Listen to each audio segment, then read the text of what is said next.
Assalamualaikum warahmatullahi wabarakatuh. Selamat siang Bapak Ibu guru hebat semuanya. Terima kasih atas kehadiran Bapak Ibu sekalian pada siang hari ini pada acara diseminasi budaya positif yang akan disampaikan oleh Bapak Mustohari. Adapun susunan acara pada kegiatan hari ini adalah ada pembukaan, kemudian sambutan kepala sekolah, acara inti yaitu diseminasi budaya positif, kemudian sesi tanya jawab, dan di akhir ada doa dan penutup. Mengawali kegiatan kita pada siang hari ini, marilah kita buka kegiatan siang hari ini dengan bacaan basmalah bersama-sama. Bapak Ibu guru hebat yang berbahagia, selanjutnya adalah sambutan kepala sekolah dari SDN Jumlah 1 kepada yang terhormat Ibu Suparni, disilakan.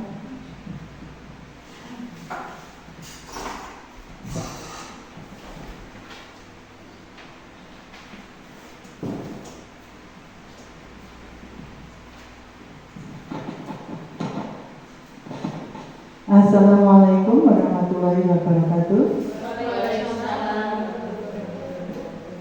Bismillahirrahmanirrahim. Alhamdulillahirrahmanirrahim. Assalatu wassalamu ala asrofil anbiya'i wal mursalin Muhammadin wa ala alihi wa sahbihi ajma'in. Amma ba'du. Bapak Ibu guru yang kami hormati, sejenak mari kita memanjatkan puja dan puji syukur kehadirat Tuhan Yang Maha Esa, karena pada siang hari ini kita masih diberikan kesempatan untuk bertatap muka dalam acara diseminasi budaya positif oleh Bapak CGD kita, yaitu Bapak Mustohari. Salawat serta salam mari selalu kita haturkan kepada junjungan kita Nabi Agung Muhammad SAW, yang selalu kita nantikan syafaatnya nanti di yaumul qiyamah. Bapak Ibu yang kami hormati, pertama-tama kami ucapkan terima kasih atas kesediaan Bapak Mustohari untuk menyampaikan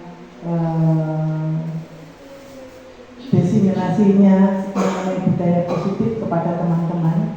Kemudian juga ucapan terima kasih kepada teman-teman semua yang sudah meluangkan waktu untuk bisa menghadiri acara diseminasi budaya positif yang dilakukan oleh Bapak Mustohari. Semoga acara ini nanti dapat berjalan lancar sesuai dengan apa yang diinginkan oleh CGD kita. Dan monggo waktu seluruhnya kami serahkan kepada pembawa acara.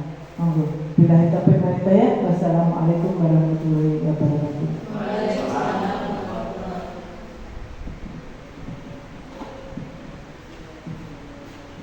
Demikian tadi sambutan yang disampaikan oleh kepala sekolah.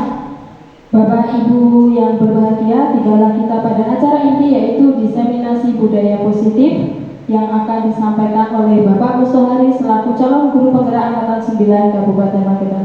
Kepada Bapak Mustohari, waktu disilakan.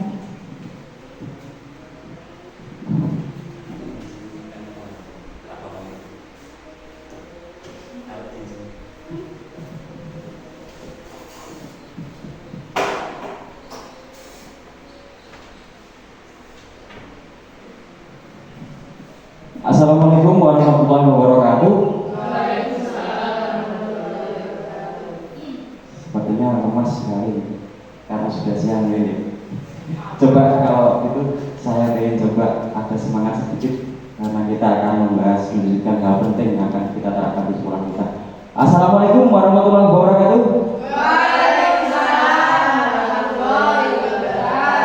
Coba kita ucapkan slogan kita seperti biasanya. SDN Jumlah 1 maju berprestasi. Oh, coba ya. Oke, kita ulangi. SDN Jumlah 1 maju berprestasi. Oke. Terima kasih atas waktu yang diberikan. Saya mau tema yang ke depan saja. Di sini langsung saya mulai. Saya akan mendiseminasikan budaya positif. Yang pertama, ini memang tugas saya sebagai CPP. Yang kedua, saya akan menyebarkan pemahaman mengenai budaya positif yang nantinya bisa kita ambil atau kita terapkan di sekolah kita, yaitu SDN Jumlah 1. Nah, sebelum kita mulai pembahasan mengenai budaya positif. Saya ada pertanyaan Bapak Ibu. Nanti kita jawab setelah akhir acara. Di sini saya berikan 5 pertanyaan. Mungkin bisa dibaca sendiri-sendiri atau saya bacakan, tapi tidak usah dijawab. Kita jawab di akhir saja. Yang pertama, pemberian hukuman dapat mendisiplinkan siswa. Kira-kira itu Bapak Ibu guru itu bersetuju atau tidak? Nanti setelah materi selesai bisa menjawab ini. Yang kedua, pemberian hadiah meningkatkan prestasi siswa. Yang ketiga, guru memberikan solusi terhadap permasalahan siswa. Yang keempat, guru berperan sebagai teman bagi siswa. Dan guru membuat aturan kelas untuk mewujudkan budaya positif. Nanti kita akan menjawab di akhir sesi. Oke, lanjut. Nah, di sini ada pengertian, ada suatu kata budaya positif. Nah, menurut Bapak Ibu, budaya positif itu seperti apa? Mungkin bisa ada pendapat yang singkat dan jelas mungkin dari monggo Bu Ari atau yang lain. Budaya positif kita pecah saja jadi 2 kata, budaya dan positif. Budaya apa? Budaya itu suatu kebiasaan, akhirnya membudaya, terbiasa.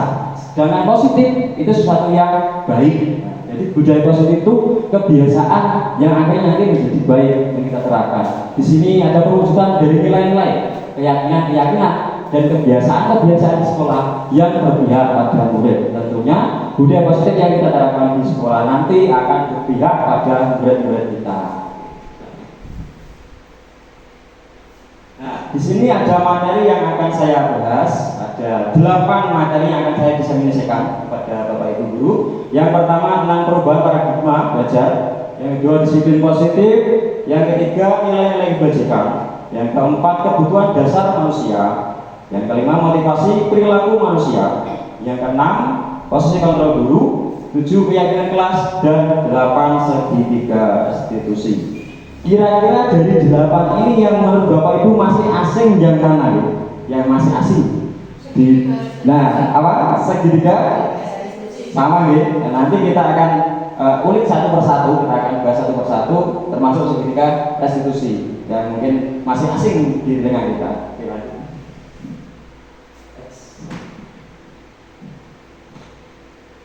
Nah, yang pertama pembelajaran paradigma baru. Paradigma baru itu saya artikan sebagai kurikulum yang baru sekarang. Kita memakai kurikulum merdeka. Di sini pengertiannya adalah pembelajaran yang berorientasi pada penguatan kompetensi dan pengembangan karakter yang sesuai dengan dimensi profil pelajar Pancasila. Kita sudah tahu, kita sudah mengenal ada berapa Bapak Ibu dimensi profil pelajar Pancasila? Ada 1 apa itu? Beriman, bertakwa kepada Tuhan Yang Maha Esa dan berakhlak mulia. Terus lanjutnya berkebinekaan global, bergotong royong, kreatif, bernalar kritis, dan terakhir adalah mandiri. Nah, di sini saya punya permainan. Nanti seperti ini. Cobalah buka. Nah, ada gambar tangan yang menggenggam. Ini adalah deskripsi permainannya. Coba saya bacakan ya. Anda dan teman Anda nanti boleh berpasangan atau bertiga, tidak apa-apa. Anda dan teman Anda akan melakukan kegiatan cobalah buka. Anda adalah A dan teman tugas Anda mengepalkan tangan. Jadi A itu mengepalkan tangan dan membayangkan di dalam tangan ini menyimpan sesuatu yang berharga yang Anda pun tidak akan memberitahu orang lain atau mengasihkan orang lain. Tapi di sini tugas rekan Anda yang B ini berusaha semaksimal mungkin untuk membuka kepala ini. Boleh dengan cara menghardik, mengintimidasi, memarahi, menggoda, menggelitik, bahkan menawari Anda dengan uang biar membuka kepala tangan Anda ini.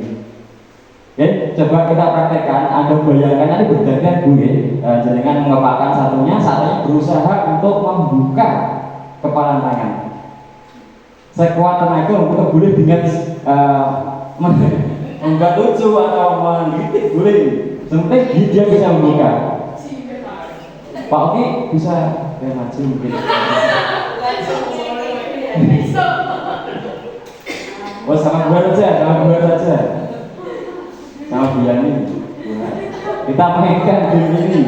Coba nanti seberapa lama kita bisa mempertahankan genggaman tangan kita. Oke, coba gantian deh, dua-dua deh. Enggak, kayak rasa.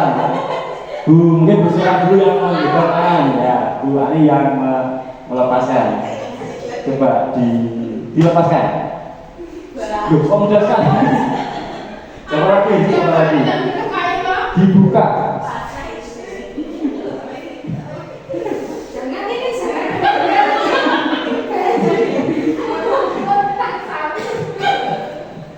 Kok susah? Sekarang bergantian Bu Ani yang ya bergantian. Sekarang bergantian. Gak usah singkat Bu Ani. Gak usah singkat Bu Ani.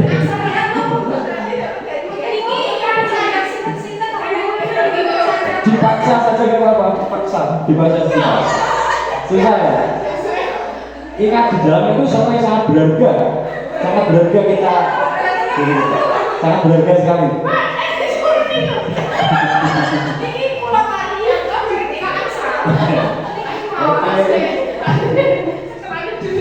Oke, terima kasih. Terima kasih. Bagaimana Bapak Ibu? Dibukakah pertemuannya? Dibukakan dengan mudah apa tidak? Tidak ya? Tidak dibukakan dengan mudah ya? Ternyata memang sesuatu yang berharga itu sekarang siapa yang mengontrol itu untuk membuka tadi? Diri kita sendiri. Jadi di sini peran diri kita itu sangat penting untuk bisa mengontrol diri.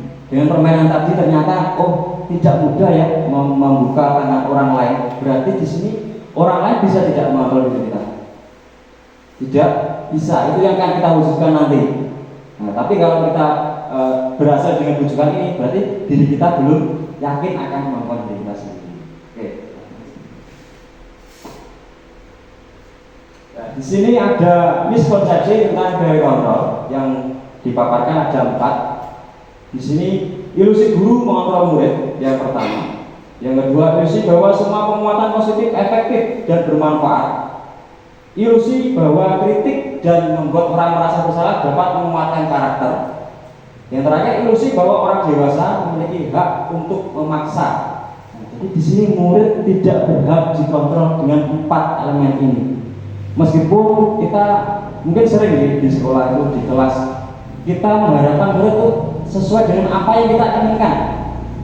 Misalkan murid mengerjakan suatu, kamu harus harus benar 8 dari 10 nomor, misalkan seperti itu. Kamu harus benar semua, itu tidak bisa. Karena setiap murid itu memiliki karakter yang berbeda-beda. Kamu harus baik seperti dia loh, baik tidak bisa. Kita harus mengetahui setiap karakter murid itu sendiri. Jadi peran guru di sini bukan sebagai pengontrol atau pemegang kuasa, tapi memberikan fasilitator, sebagai fasilitator. Bagaimana murid bisa mengontrol dirinya sendiri. Yang kita akan kembangkan potensinya maupun karakter-karakternya.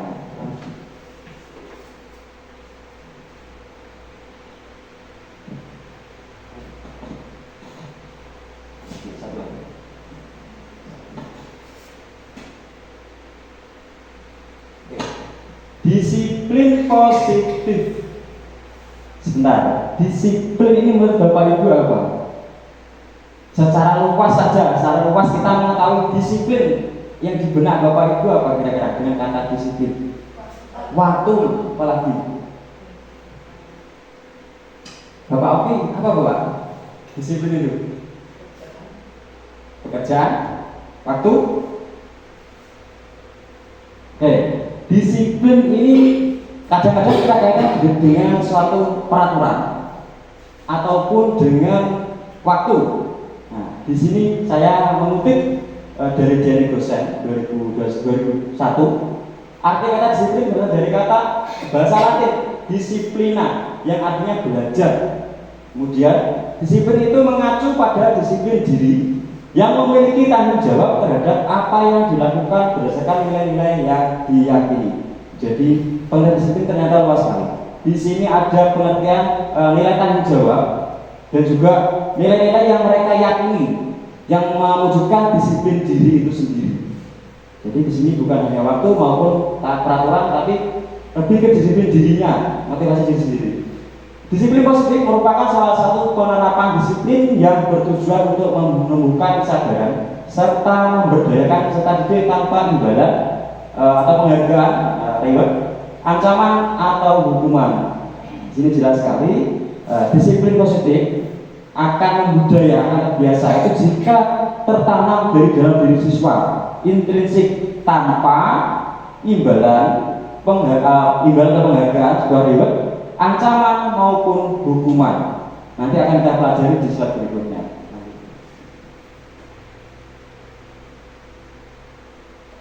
Yang kedua, selanjutnya nilai-nilai kebajikan. Nilai-nilai kebajikan apa dong? Sesuatu yang baik ya, yang baik, nilai yang baik, nilai yang disepakati bersama, lepas dari suku, bangsa, agama maupun latar belakangnya. Nilai ini memang kesepakatan dari semua pihak, tidak ada kecuali dari suku, bangsa, agama dan latar belakangnya. Di sini ada contoh nilai kebajikan institusi atau organisasi. Yang pertama, profil pelajar Pancasila. Kita tahu kan ada berapa itu? Ada 6. Iman, betapa bermulia, mandiri, kritis, berbinakan global, berbagai lain dan lain. Selain itu juga ada dari Ibu Primarius program atau BIP. Di situ memasukkan nilai toleransi, rasa hormat, integritas, mandiri, menghargai, antusias, empati, keingintahuan, kreativitas, kerjasama, percaya diri dan komitmen. Dan masih ada lagi petunjuk hidup. Nilainya seperti ini: peduli, penarang, bekerja sama, keberanian dan lain-lain. Keterampilan hidup, dapat dipercaya, lurus hati, pendengar yang aktif, tidak merendahkan orang lain, memberikan yang terbaik dari diri. Dari beberapa nilai ini, yang paling cocok kita terapkan di sekolah adalah nilai profil pelajar Pancasila. Menurut saya memang nilai ini sudah pas untuk kita terapkan di peserta didik kita dan di sekolah kita.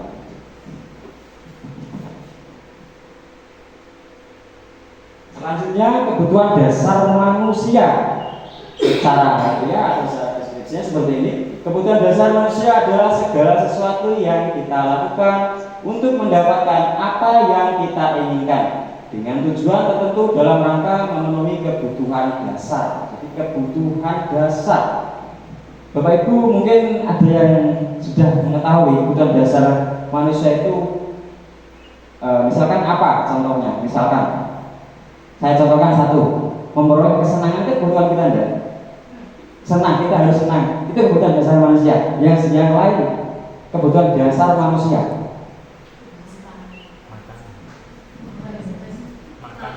Makan, minum, tidur, bertahan hidup. Ada yang lain lagi. Kebutuhan untuk mendapatkan apa? Kebutuhan dasar kita. Kasih sayang. Kita akan lanjutkan di slide berikutnya.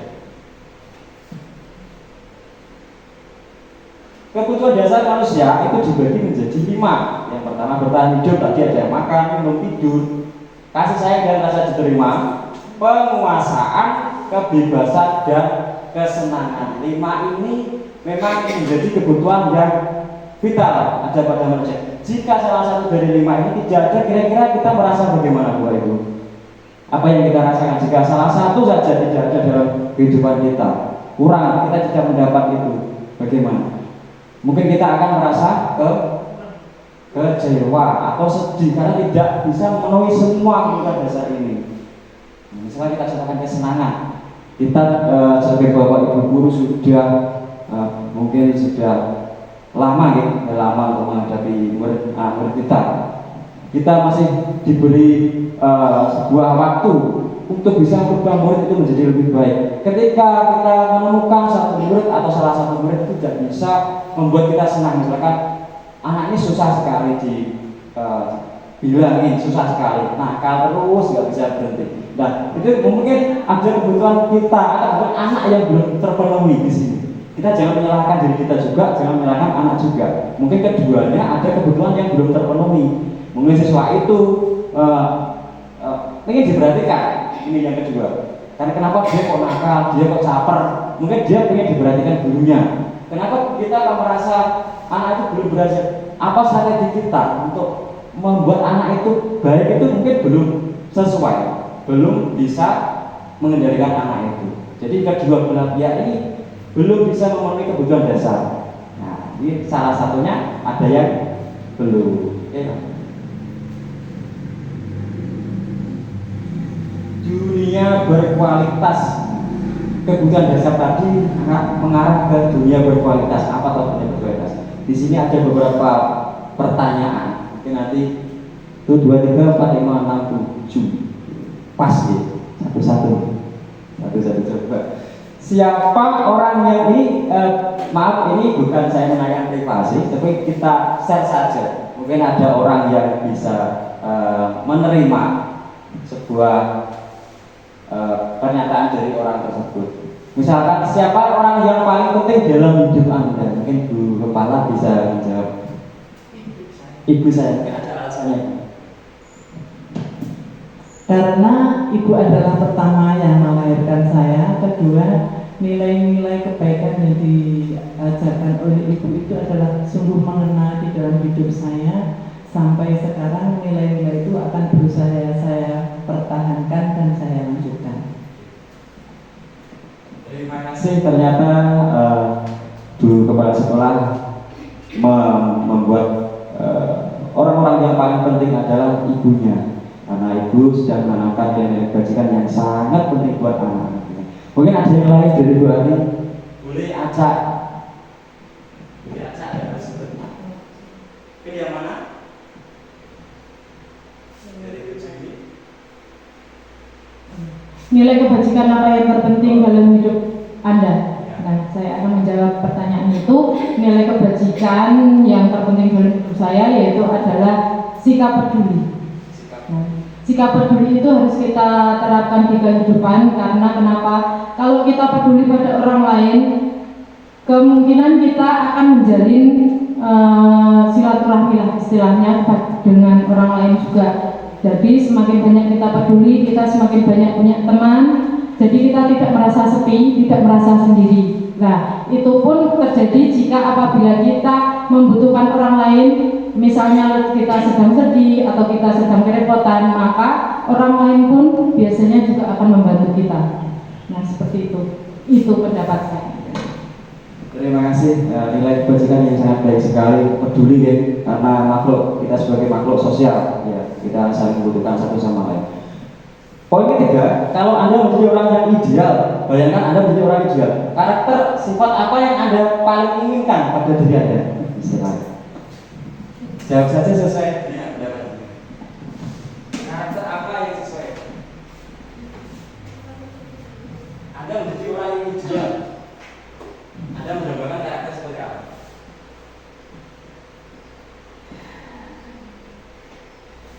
Baik Pak Ari, untuk pertanyaan yang nomor 3, jika saya menjadi orang yang ideal, sebenarnya belum ideal sama sekali. Masih banyak kekurangannya. Karakter apa yang paling saya inginkan yang ada pada diri saya itu mungkin penyabar. Penyabar. Ya.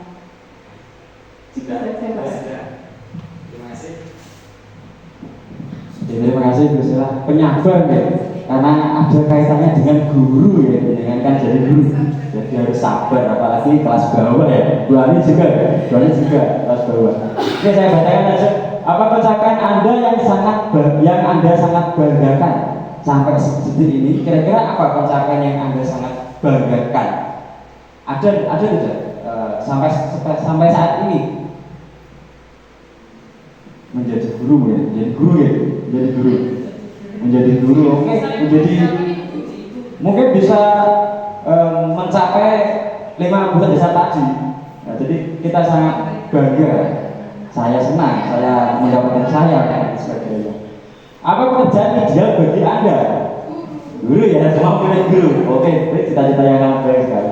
Ceritakan bagian perjalanan hidup Anda, di mana Anda merasa itulah titik puncak hidup Anda. Ada yang mau bercerita? Titik puncak hidup Anda. Itu belum puncak ya?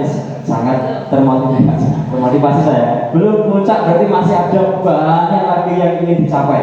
Bagus sekali. Mungkin ada di sini Bapak Ibu guru yang sudah mengalami titik puncak, sudah itu aja sudah cukup. Sebenarnya itu tidak menjadi tolak ukur kita sebagai guru, karena kita sebagai guru harus terus mengembangkan kompetensi-kompetensi yang kita miliki. Jadi tidak seperti sampai sini sudah saya sudah jadi guru, sudah cukup saja sudah mengajar saya sudah. Tapi kita harus mengembangkan kompetensi-kompetensi yang ada pada diri kita sendiri. Yang terakhir, apa yang paling bermakna dalam hidup Anda? Mungkin saya jawab sendiri saja, mungkin yang lain nanti sama. Yang paling bermakna menurut saya adalah saya menjadi guru, saya menjadi orang yang berpengaruh pada orang lain. Saya bisa membawa perubahan kepada orang lain, itu adalah sebuah statement saya atau sebuah prinsip saya supaya lebih bermakna dalam hidup saya. Ketika saya bermanfaat bagi orang lain, itu saya merasa bangga pada diri saya sendiri. Ternyata saya bisa merubah orang lain, berpengaruh pada orang lain, dan itu pengaruh yang baik tentunya. Itu saya merasa bangga dalam kehidupan saya. Mungkin yang lain juga sama nih, sebagai guru. Sekarang berikutnya motivasi perilaku manusia. Di sini ada 3 motivasi. Kita coba satu-satu. Motivasi ekstrinsik itu artinya adalah motivasi dari luar, untuk menghindari ketidaknyamanan atau hukuman. Misalkan seperti ini, kita absen setiap hari. Jam berapa Pak Ibu? Jam 7. Kenapa kalau kita jam 7 sebelum jam 7 harus absen? Kira-kira itu sadar diri atau kita menghindari sebuah ketidaknyamanan? Jujur saja juga menghindari ketidaknyamanan ya, karena belum tumbuh di dalam diri kita absen buru-buru. Karena sampai sini juga ada, padahal sudah buru-buru. Kita menghindari ini ketidaknyamanan. Tapi ketika nanti itu sudah membudaya dalam diri kita, sudah istilahnya sudah tertanam dalam diri kita, kita tidak buru-buru pun akan absen juga. Tidak, karena nanti kalau nggak absen dipotong. Tidak seperti itu. Nanti juga absen sendiri. Meskipun tidak ada hukuman atau ketidaknyamanan akan dipotong dan sebagainya, kita akan tetap absen sesuai dengan jadwal kita. Yang kedua, motivasi ekstrinsik, mendapatkan imbalan penghargaan dari orang lain. Misalkan ini siswa kita, ketika bu guru masuk, dia itu diam. Ketika ada bu guru diam. Karena apa? Dia itu ingin mendapatkan penghargaan. Misalkan, bagus untuk diam tidak ramai. Tapi ketika gurunya keluar, ternyata dia menghindar. Selain ini, dia juga ingin mendapatkan penghargaan dari gurunya. Itu adalah motivasi ekstrinsik yang ada pada diri siswa.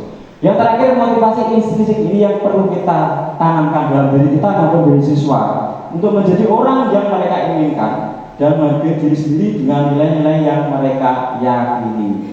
Jadi ketiga motivasi ini yang paling tepat kita terapkan pada peserta didik adalah motivasi intrinsik.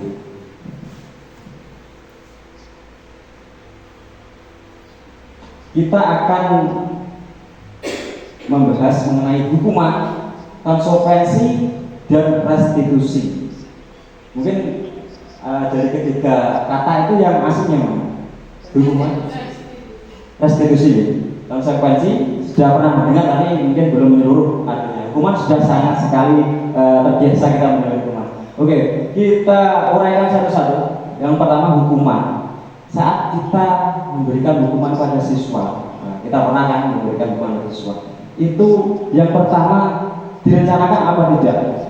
Tidak. Biasanya contohnya seperti ini, anak upacara tidak memakai atribut yang lengkap. Kamu kenapa nggak memakai atribut yang lengkap? Silakan berdiri, nanti berdiri sana. Itu adalah tiba-tiba anak tidak tahu apakah nanti saya akan dihukum guruku jika tidak lengkap, tidak tahu. Itu adalah hukuman. Selanjutnya murid tidak tahu apa yang tidak tahu apa yang akan terjadi. Hukumannya seperti apa tidak tahu. Yang ketiga bersifat satu arah. Jadi yang menang siapa di sini antara guru dan murid? Yang menang guru 1-0. Itu adalah hukuman. Jadi murid tidak berhak mendapatkan berupa hukuman fisik maupun psikis.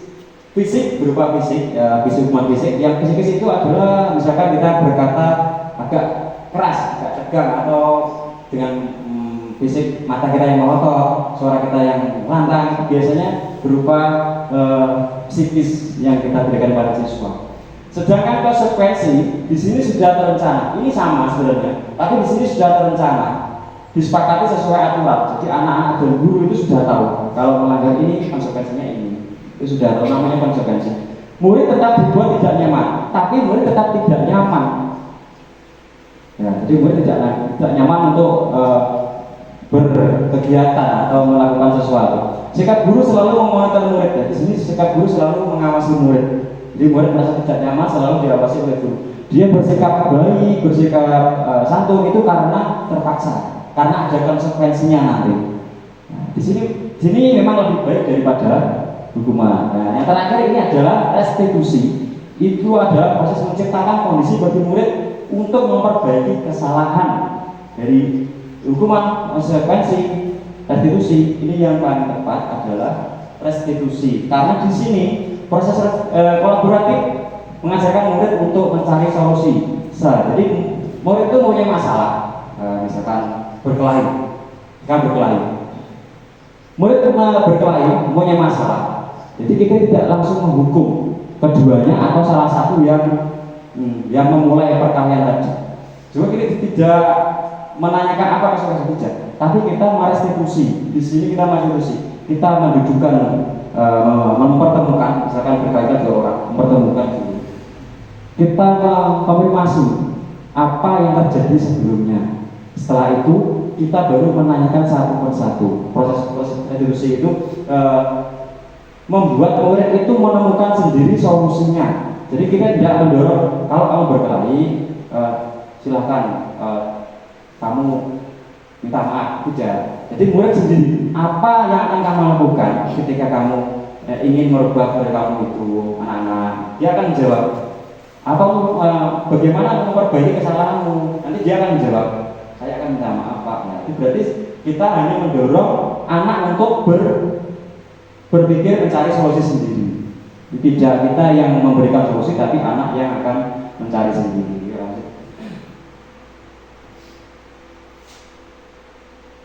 Ini kecil sekali. Lihat aja. Di sini perbedaan hukuman, konsekuensi, restitusi. Enggak saja. Bacakan saja. Di sini ada hukuman, konsekuensi, restitusi, ada banyak ya. Nanti mungkin bisa saya share lagi atau bisa dibaca sendiri. Satu saja saya contohkan. Sesuatu yang menyakitkan harus terjadi. Di sini hukuman. Jelas kan? 1-0. Jadi yang korban itu 0, yang penghukum adalah 1. Itu hukuman. Kan rasa korbannya sakit di situ. Yang kedua konsekuensi. Sesuatu harus terjadi. Jika saya melanggar, saya akan mendapat ini. Jika saya melanggar ini, saya akan seperti ini. Itu sudah diketahui harus terjadi. Yang ketiga itu sih merupakan pilihan. Di sini memilih. Kira-kira nanti saya akan melakukan apa ya biar masalahnya cepat selesai. Jadi anak-anak berpikir setelah melakukan kesalahan itu dia akan berpikir, oh saya akan minta maaf, oh saya akan mengganti barang yang saya rusakkan tadi, seperti itu. Itu bedanya itu dengan konsekuensi maupun hukuman. Oke, langsung nanti bisa saya share lagi.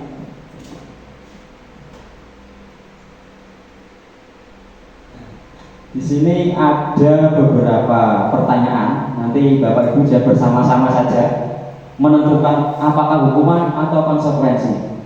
Coba saya bacakan. Mencatat 100 kali dalam buku kalimat. Saya tidak akan terlambat lagi sampai 100 kali karena terlambat ke sekolah. Kira-kira hukuman atau konsekuensi? Hukuman. Oke. C. Lari mengelilingi basket 2 kali karena terlambat hadir di sekolah. Konsekuensi hukuman. Membersihkan coretan yang dibuatnya di meja tulis. Konsekuensi. Murid diminta untuk push up 15 kali karena tidak menggunakan masker ke sekolah. Hukuman. Masih ada. Menggantikan kertas tugas teman yang telah dicoret-coret. Konsekuensi. Berjemur di lapangan basket pukul 12 siang karena mengobrol dengan teman saat pelajaran hukuman. Oke, murid diminta bertelanjang kaki karena tidak menggunakan sepatu warna hitam. Hukuman. Berdiri di depan kelas sambil mengangkat satu kaki. Di depan kelas sambil mengangkat satu kaki. Hukuman. Next. Satu lagi, membersihkan tumpahan air di meja. Konsekuensi, kehilangan 10 menit jam istirahat untuk mengerjakan tugas karena terlambat datang atau tinggal pelajaran 10 menit.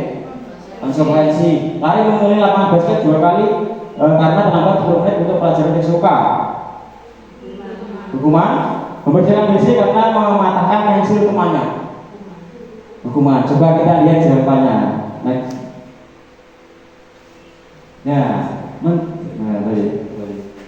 Mencatat 100 kali dalam buku kalimat ini ternyata konsekuensi. Di sini gue sudah tahu. Mungkin sebelumnya guru dan murid sudah bicarakan kalau kamu terlambat nanti ini ya namanya konsekuensi ini konsekuensi. Lari ke basket ini tiba-tiba. Jadi hukuman. Membersihkan catatan dibuatnya konsekuensi. Gue diminta untuk push up hukuman. Next.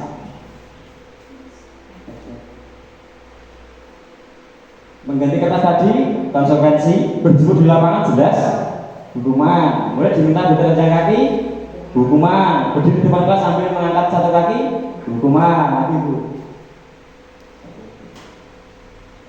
Membersihkan tumpahan air konsekuensi, kehilangan 10 menit konsekuensi ya, kehilangan 10 menit. Lari melalui basket, kenapa ini konsekuensi tidak hukuman? Ini. Kalau PJOK itu pasti ada pemanasan. Pemanasan itu bisa berupa lari, bisa berupa gerak tubuh. Jika itu terlambat, maka akan menggantikan pemanasan karena harus pemanasan anak-anak sebelum melakukan kegiatan. Jadi ini bukan hukuman kalau di PJOK, tapi apa? Konsekuensi. Beda kalau di kelas mungkin. Itu kan tidak ada hubungannya dengan lari kalau pelajaran di kelas. Mungkin jadi mapal ya. Membersihkan WC, jelas hukuman ya. Membersihkan WC menjadi hukuman ya, bukan konsekuensi. Itu kan. Sekarang kita menuju 5 posisi kontrol seorang guru. Kira-kira Bapak Ibu di sini berada di posisi mana? Kira-kira penghukum atau teman, pemberantasan salah, pemantau atau manajer? Penghukum ya teman, semua ya, semua. Saya juga masih berada di posisi sini. Mungkin ini bisa saya perbaiki lagi. Kenapa? Karena dari kelima ini menurut materi yang ada yang saya belajar itu yang kita harapkan dari seorang guru adalah minimal kita berada di posisi pemantau dan paling baik adalah di posisi manajer. Nanti kita akan bahas di sini. Kita selanjutnya akan kita ketahui kenapa kok kita berada di posisi manajer, kok enggak teman saja, kok enggak penghukum saja. Ini berhubungan dengan disiplin siswa. Di sini ada contoh penerapan posisi kontrol guru tadi. Kasusnya seperti ini: siswa tidak memakai atribut lengkap saat upacara bendera. Misalnya ada siswa seperti itu. Kita sebagai penghukum akan berkata seperti ini, akan memberikan pernyataan seperti ini: hormat pada bendera selama 1 jam. Itu pasti hukuman. Kita sebagai pembuat pelajar bersalah, sudah berapa kali Bapak Ibu guru memberitahumu, kamu mengecewakan Bapak Ibu. Di sini anak akan merasa bersalah. Kita tidak menggunakan bahasa yang keras, tidak, tapi kita menggunakan kata-kata ini. Dia akan mendengar dan meresapi, oh saya sudah mengecewakan Bapak Ibu. Itu membuat merasa bersalah. Yang ketiga, sebagai teman, tolong bantu Bapak Ibu ya, ikuti aturan sekolah. Ya sudah, kali ini tidak apa-apa, lain kali jangan seperti ini lagi ya. Kadang-kadang kita harus seperti ini kadang-kadang. Ya, berikutnya pemantau. Seperti itulah pemantau. Kamu sudah melanggar peraturan sekolah, kamu tahu konsekuensinya. Jadi kita memberikan sebuah ingatan lagi. Kalau melanggar itu kamu tahu konsekuensinya, anak-anak. Dia akan berpikir lagi, oh iya saya sudah melanggar. Dan yang terakhir adalah sebagai manajer. Nah, misalkan seperti ini, siswa itu tidak memakai atribut tadi. Apa kamu tahu kesalahanmu? Kira-kira bagaimana kamu memperbaiki kesalahanmu? Dia akan berpikir solusinya. Kenapa tuh dia kok selalu tidak memakai atribut? Atau pada saat itu mungkin satu, buru-buru, Mungkin satu kelisut masih diubah gue, cilondri kering. Nah, seperti itu misalkan. Kita tidak tahu alasannya apa, dan kita tahu kita buat mereka menjawab itu dulu. Kok so kamu nggak bawa itu gimana toh? Karena mungkin kamu lupa Pak, satu lupa karena masih dijemur, masih dicuci, karena belum punya. Nanti ada alasannya. Selanjutnya.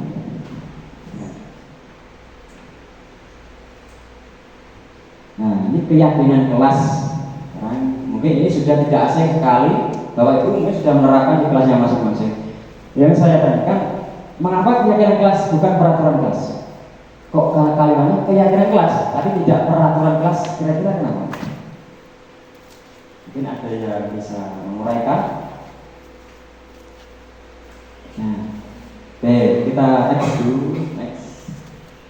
Mengapa tidak keyakinan kelas tapi peraturan kelas? Ada dua pertanyaan yang saya buat, misalkan seperti ini.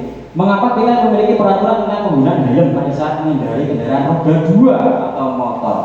Kira-kira ini kita ikut membuat tidak peraturan ini? Saat kita ada menggunakan helm saat naik motor itu kita membuat tidak peraturan ini? Kita tidak membuat, kita harus memakai helm supaya tidak ditilang, supaya tidak panas mungkin tidak panas. Nah, itu karena peraturan.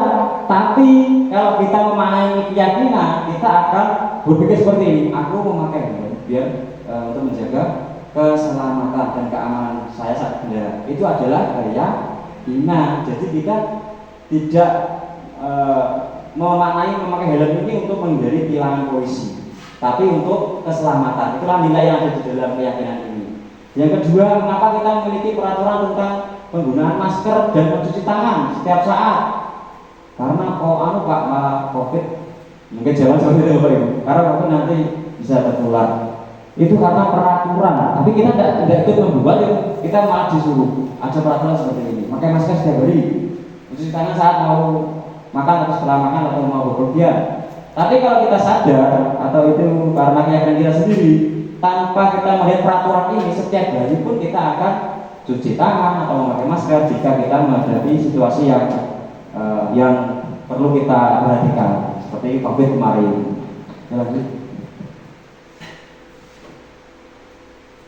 Pembentukan keyakinan kelas, ini ada beberapa statement mengenai keyakinan kelas. Mungkin nanti yang belum membuat keyakinan kelas bisa membuat keyakinan kelas, ya, Bapak Ibu. Yang pertama, keyakinan kelas bersifat abstrak daripada peraturan yang berinci dari konkret.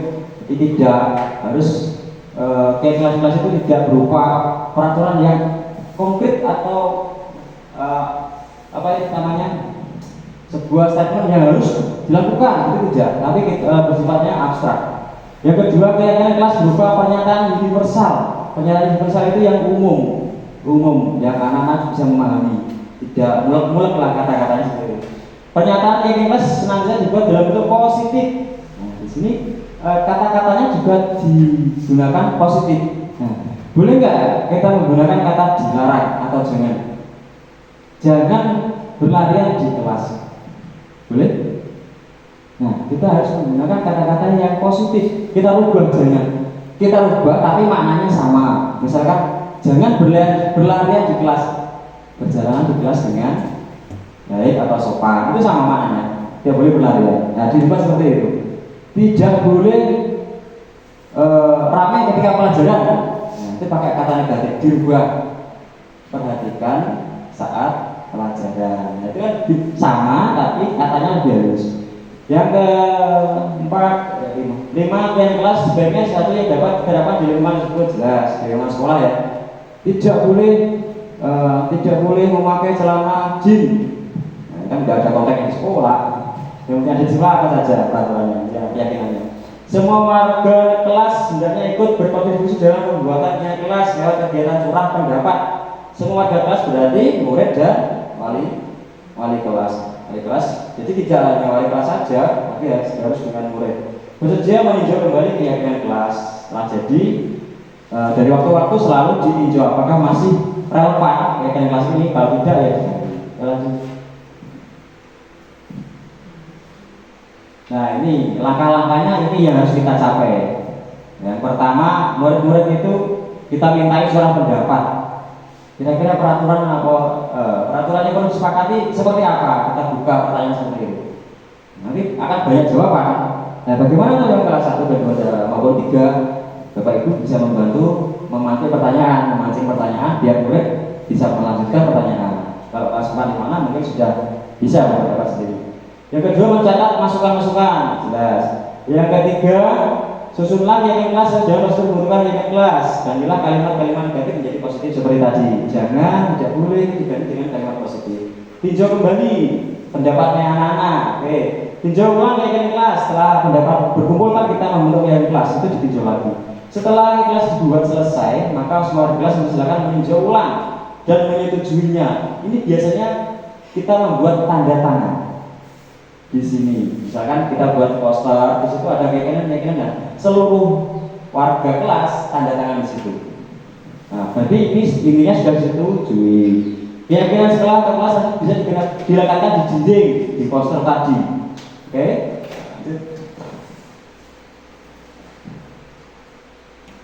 Nah, ini yang mungkin tadi ditanyakan Bapak Ibu guru.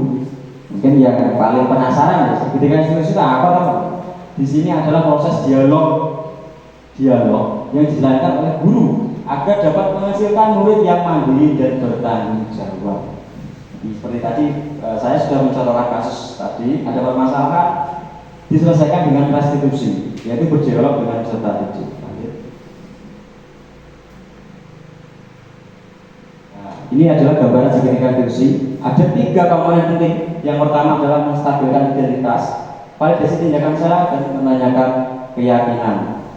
Nah, di sini yang pertama yang kita lakukan adalah yang paling bawah, menstabilkan identitas. Lanjut.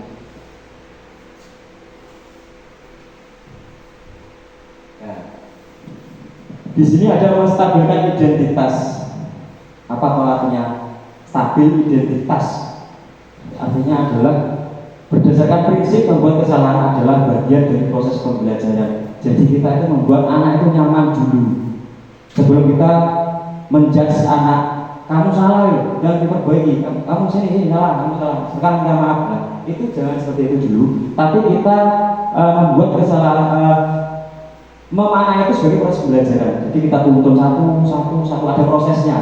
Di sini kata-kata yang akan kita ajukan atau kalimat yang kita ajukan seperti ini. Misalkan berbuat salah itu wajar. Jadi anak akan merasa dirinya dibela. Jadi enggak, misalkan ada 2 anak, satunya ya mulai berkelahi yang ini, tapi jangan langsung dijat ini yang salah. Itu biasa, sudah wajar berkelahi itu wajar. Nah itu biar anak nyaman dulu. Tidak ada manusia yang sempurna, tidak ada manusia yang sempurna. Jadi mereka biarkan nyaman dengan perbuatannya dulu. Nanti bisa kita lanjutkan ke tahap berikutnya. Ini ada beberapa ini. Lanjut. Yang kedua adalah validasi tindakan yang salah. Di sini ada validasi tindakan yang salah. Berdasarkan prinsip setiap perilaku berupaya memenuhi suatu kebutuhan tertentu. Ini perilakunya anak itu untuk memenuhi kebutuhan. Ada kebutuhan 5 dasar tadi. Kenapa dia melakukan itu? Pasti dia punya alasan. Saya senang Pak, saya iseng. Kayak gitu pasti ada alasan. Kata-kata yang kita ucapkan jika menghadapi anak kita kedua adalah kamu pasti punya alasan mengapa kamu melakukan hal itu, kayak gitu. Padahal kamu bisa melakukan hal lebih buruk lagi ya. Setelah tadi bilang enggak apa-apa itu wajar, tapi kamu sebenarnya bisa melakukan hal lebih buruk lagi loh. Ternyata kamu enggak melakukan hal lebih buruk lagi. Nah, berarti ini validasi. Kamu patut bangga karena telah melindungi sesuatu yang penting buatmu. Mungkin dia berkelahi karena dia diejek, dia membela diri. Jadi dia melindungi sesuatu yang penting. Lanjut. Nah, yang terakhir adalah menanyakan keyakinan setelah validasi. Di sini ada menanyakan keyakinan bahwa pada dasarnya kita termotivasi secara intrinsik. Supaya apa toh? Kita menggunakan tahap restitusi tadi. Supaya anak itu ada motivasi intrinsiknya. Apa keyakinan kelas kita? Coba diulangi, ditanyakan kepada anak, apa itu keyakinan kelas yang sudah kita tutup? Dia akan menjawab. Nilai-nilai apa yang telah disepakati? Nilai apa yang kamu langgar? Nilai apa yang kita sepakati? Dia akan tahu lagi. Kamu ingin menjadi orang seperti apa? Kamu seperti itu. Nanti dia akan menjawab juga. Seperti apa gambaran kelas yang ideal menurut kamu? Di situ memberikan anak itu mencari solusinya sendiri, menjawab dan mencari solusinya sendiri. Oke, lanjut.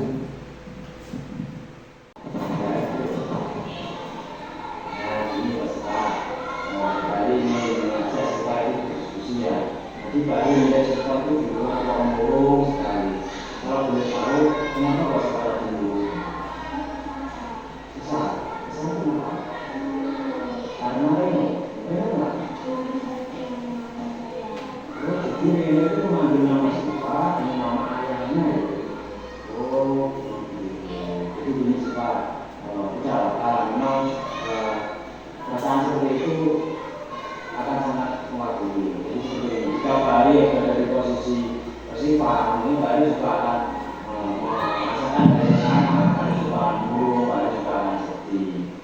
Oke, tapi kita juga harus menambahkan hal-hal dari yang lain, yang terus ya, saya.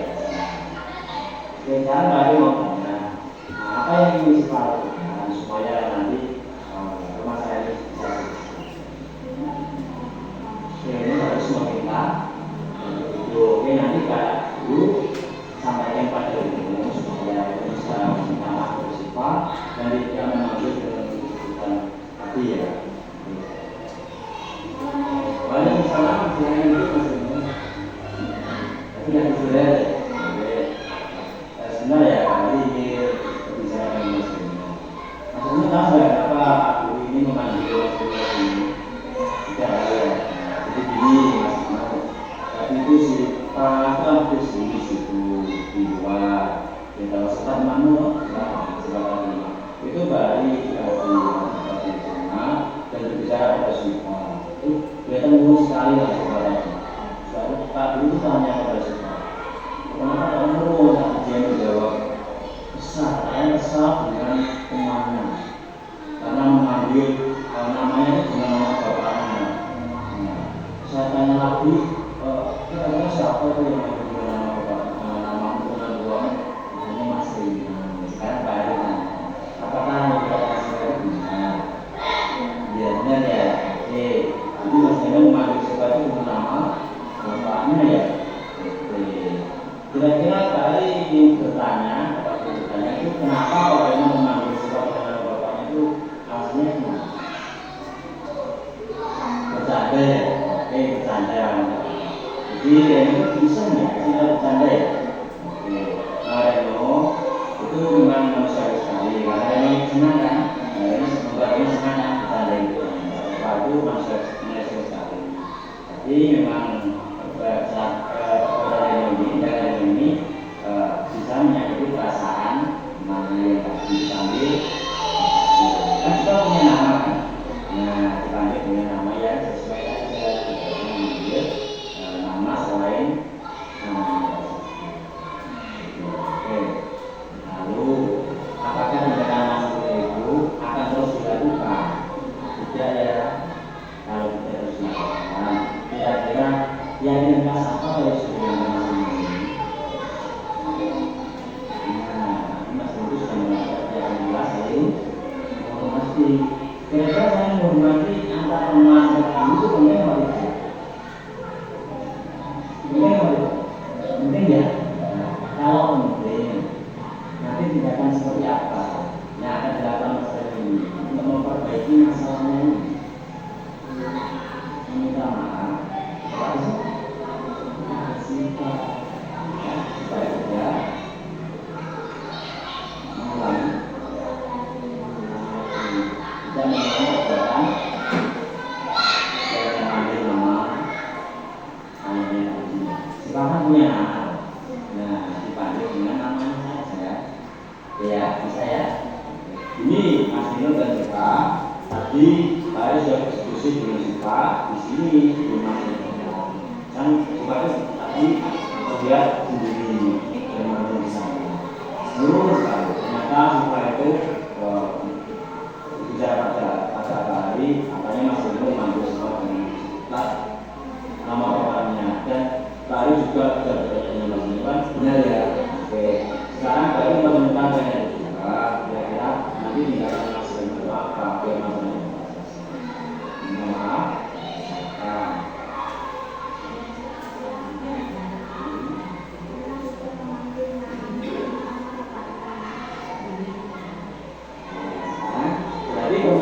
sudah selesai.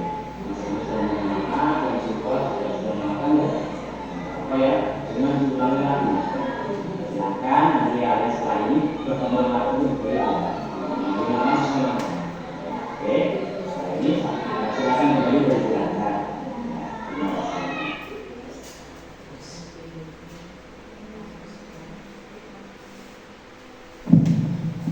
Nanti ada video masalah siswa yang ada di sebelah kita.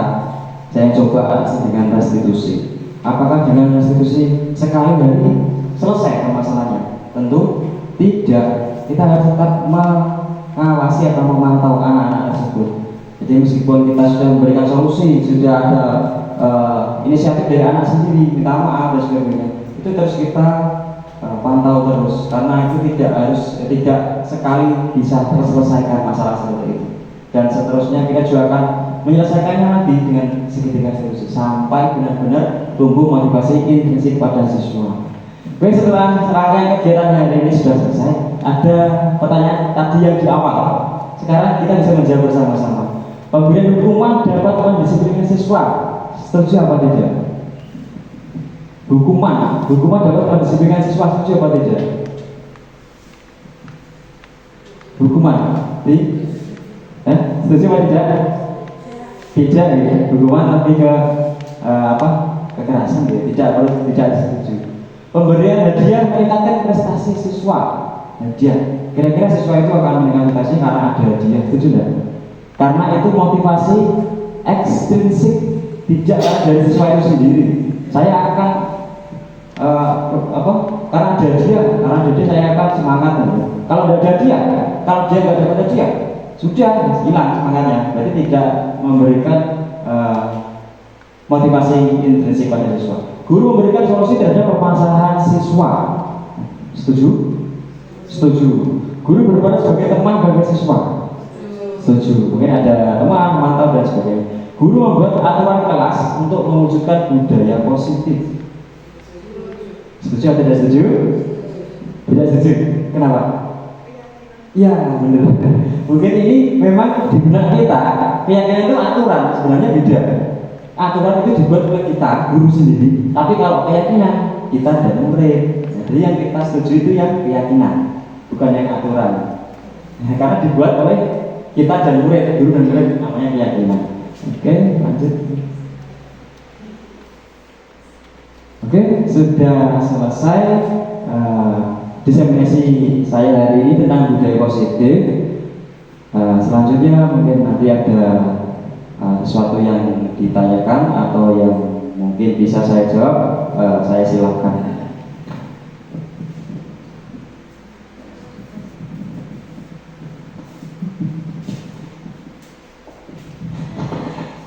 Baik Bapak Ibu Guru hadirin yang terhormat, demikian tadi sudah kita simak bersama pemaparan mengenai diseminasi tentang budaya positif yang disampaikan oleh calon guru penggerak yaitu Bapak Mustahri. Sesi selanjutnya adalah tanya jawab. Bagi Bapak Ibu yang ingin menyampaikan pertanyaan, dipersilahkan. Untuk sesi yang pertama ada 2 pertanyaan. Disilahkan bagi yang ingin bertanya bisa mengacungkan tangan.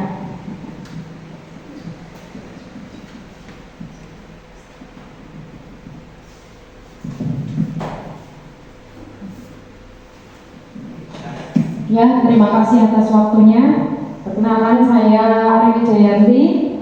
Saya akan bertanya 2 pertanyaan mungkin ya, tapi masih berkaitan. Nah, pertanyaannya, kapan keyakinan kelas itu dibuat?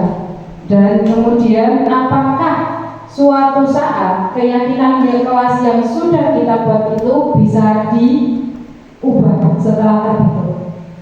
Nah, cukup itu saja pertanyaan dari saya. Terima kasih.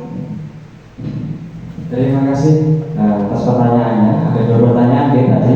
Kira-kira kapan keyakinan itu diubah? Saya bertanya dulu pada Bapak Ibu guru semua. Mungkin kira-kira kapan kita membuat keyakinan kelas? Nah, di awal tahun pelajaran baru, mungkin di minggu kedua atau minggu ketiga. Karena nanti kita akan menerapkan keyakinan selama anak itu di kelas itu. Misalkan Bu Ari di kelas 5. Berarti nanti di kelas 6 mereka akan menemukan keyakinan kelas baru lagi di kelas 6 dan berikutnya juga sama. Yang kedua tadi apa? Keyakinan setelah terbentuk itu bisa. Ya, bisa diubah apalagi apa tidak. Kita selalu meninjau, misalkan masih dalam pembelajaran, misalkan kita membuat keyakinan, tapi belum sampai siswa itu keluar kelas atau naik kelas, tapi ada keyakinan kelas yang tidak relevan, mungkin sudah tidak diperhatikan siswa lagi, maka kita akan ubah keyakinan kelas itu sesuai dengan keadaan kelasnya yang bisa berubah-ubah. Jadi tidak harus terpampang sudah itu sampai kelas 5 ini selesai, tidak, tapi bisa diubah-ubah lagi. Sama dia balik. Mungkin ada yang lain? Dua nih.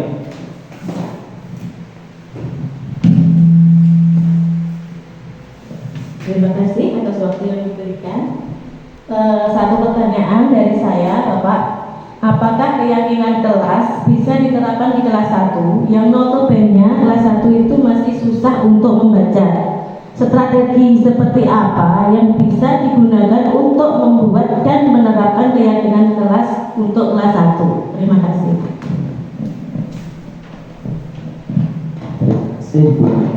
Satu kelas 1 harus wali yang sabar sekali, yang penyabar, penyayang kelas 1. Oke, terima kasih. Kenapa? Apakah bisa diterapkan di kelas 1? Tentunya jawabannya bisa. Nah, mungkin strateginya karena kelas 1 memang belum bisa untuk membaca lancar, belum bisa menulis lancar, apalagi memahami suatu kalimat. Nanti mungkin agak susah. Tapi kita bisa menggunakan strategi, misalkan tidak menggunakan tulisan, kita ganti dengan gambar.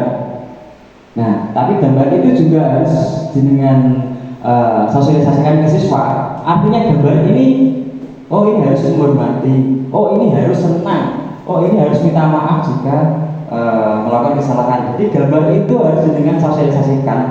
Intinya gambar itu apa ke siswa? Jadi siswa tidak perlu mencermati tulisan yang panjang, mungkin tidak perlu, tapi mengamati gambar. Oh gambar itu saya tidak boleh menghina teman, menolong teman, seperti itu. Menggunakan gambar. Terus yang selanjutnya tadi strategi sudah ya. Strateginya berarti mensosialisasikan terus gambar itu maknanya itu. Oke, sama nggih? Ada lagi dari Pak Oki mungkin? Dari guru mapel. Oke.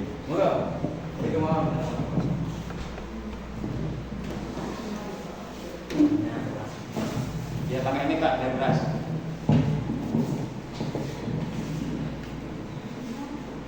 Bismillah, terima kasih. Kali ini saya bertanya, saya kan sebagai guru PAI ya. Nah, keyakinan itu kan hampir sama dengan keyakinannya yang pas di kelas itu. Apa perlu membuat keyakinan lagi tersendiri atau tidak itu untuk kelas ini? Terima kasih Pak Abi. Oh iya, di sini Pak Abi sebagai guru mapel ya, guru agama. Mungkin jawabannya mungkin nanti jika jawaban saya kurang tepat bisa ditambahkan. Kalau menurut saya saat membuat keyakinan kelas, guru mapel dan guru kelas itu saling bersinergi.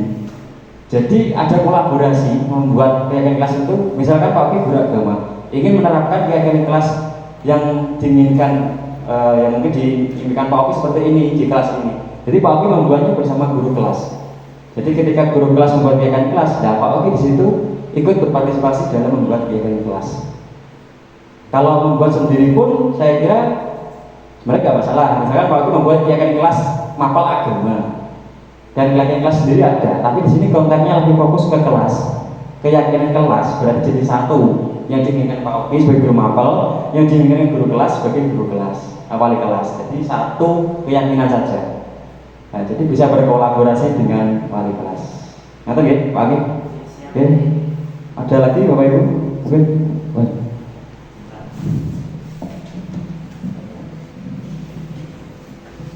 Terima kasih atas waktu yang diberikan. Pertanyaan dari saya singkat saja. Tadi dalam materi sudah disampaikan bahwa ada 5 posisi kontrol yang bisa diterapkan oleh seorang pendidik. Dan yang paling ideal adalah posisi manajer. Nah, yang ingin saya tanyakan adalah selama ini kita kita ketahui bahwa posisi kontrol yang sering diterapkan oleh guru adalah posisi penghukum. Menurut Bapak, strategi bagaimana yang tepat yang bisa dilakukan untuk melatih guru-guru kita itu agar bisa mencapai posisi ideal sebagai seorang manajer dalam melaksanakan tugasnya di sekolah? Terima kasih. Terima kasih pertanyaannya, Oke, kebanyakan memang kita sebagai penghukum di sekolah itu sudah mungkin kita semua sebagai penghukum itu sudah pernah kita lakukan. Tapi bagaimana caranya biar supaya kita berada di posisi manajer? Menurut saya kita harus selalu berbenah diri. Nah, ada satu benah diri. Kita harus memperhatikan apa yang sudah dilakukan oleh kepala sekolah, bisa mulai supervisi. Biasanya sekolah-sekolah akan melakukan supervisi, memperbaiki sesuatu yang kita lakukan secara pembelajaran, mungkin sikap kita. Di situ kita akan selalu berbenah memperbaiki diri untuk menuju posisi sebagai manajer. Karena posisi manajer di sini sudah mewakili semua posisi-posisi guru dan mungkin lebih baik diterapkan daripada posisi penghukum ataupun posisi pembuat pertanyaan salah dan juga pembuat teman. Mungkin itu yang bisa saya jawab. Nanti kurangnya bisa saya cari lagi mungkin. Terima kasih. Ada lagi Bapak Ibu? Tidak ada. Bu Fani, sampel.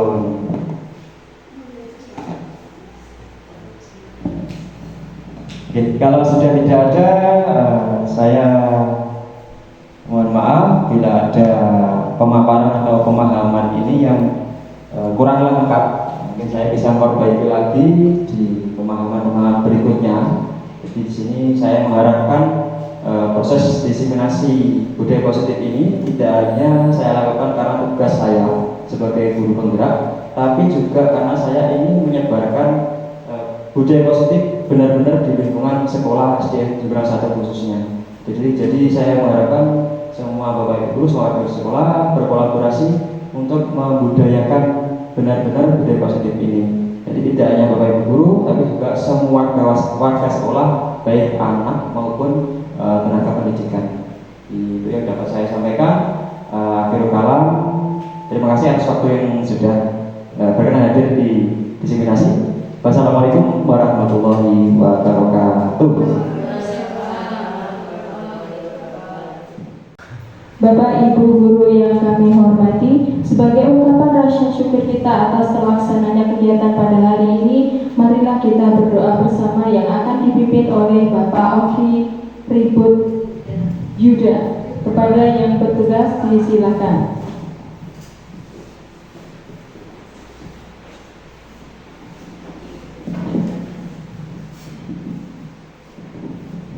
Bismillahirrahmanirrahim.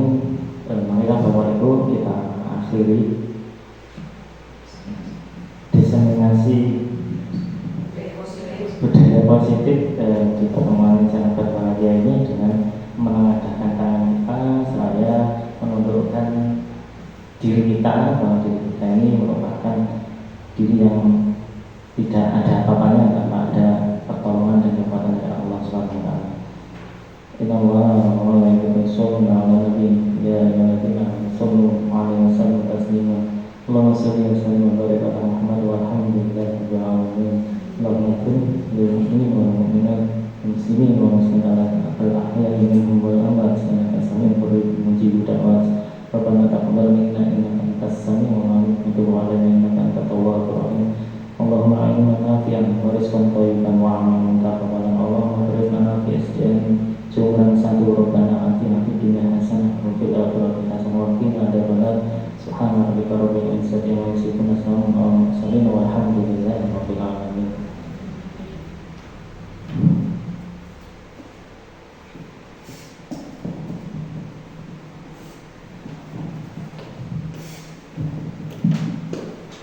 Bapak Ibu yang kami hormati, demikian tadi sudah kita ikuti bersama serangkaian acara diseminasi budaya positif yang telah dilaksanakan oleh calon guru penggerak Angkatan 9 Kabupaten Magetan Bapak Mustohari. Sebagai penutup, marilah kita tutup acara pada siang hari ini dengan bacaan hamdalah bersama-sama. Alhamdulillahirabbil alamin. Jemberana 1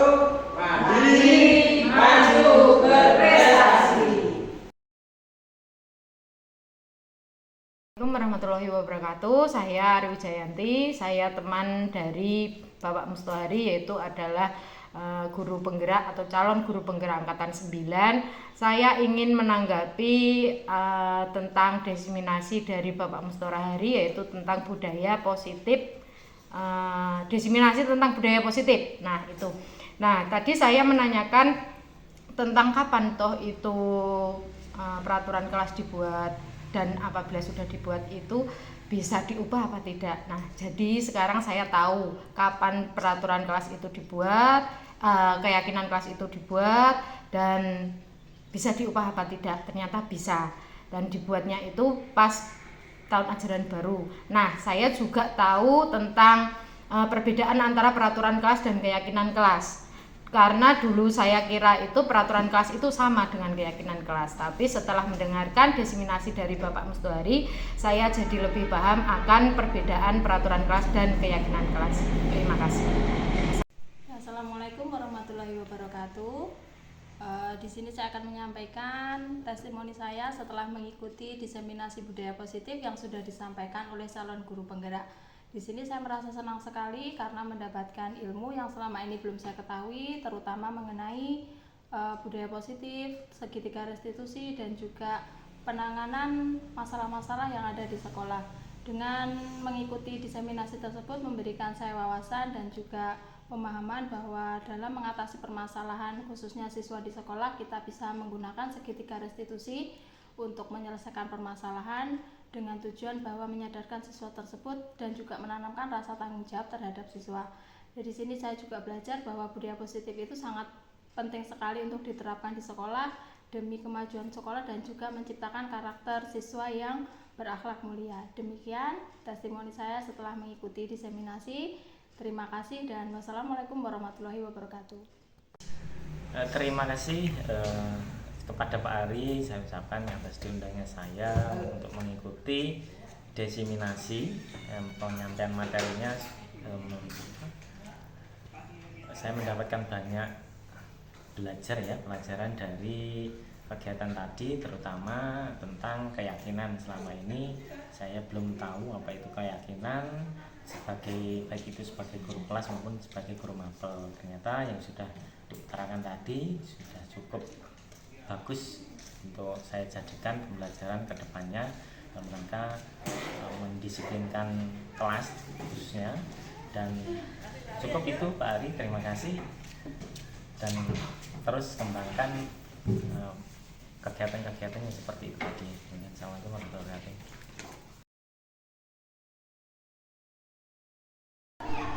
Assalamualaikum warahmatullahi wabarakatuh. Assalamualaikum warahmatullahi wabarakatuh. Masih semangat anak-anak? Masih. Coba Pak Ari ingin dengar tempo semangat yang biasa kita lakukan. Tempo semangat.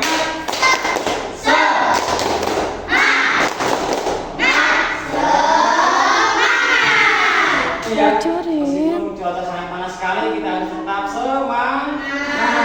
Oke, di sini Pak Ari bersama dengan Ibu Wali kelas kalian, Bu kelas 4, Bu Sela, nanti akan menyusun keyakinan kelas bersama kalian semua.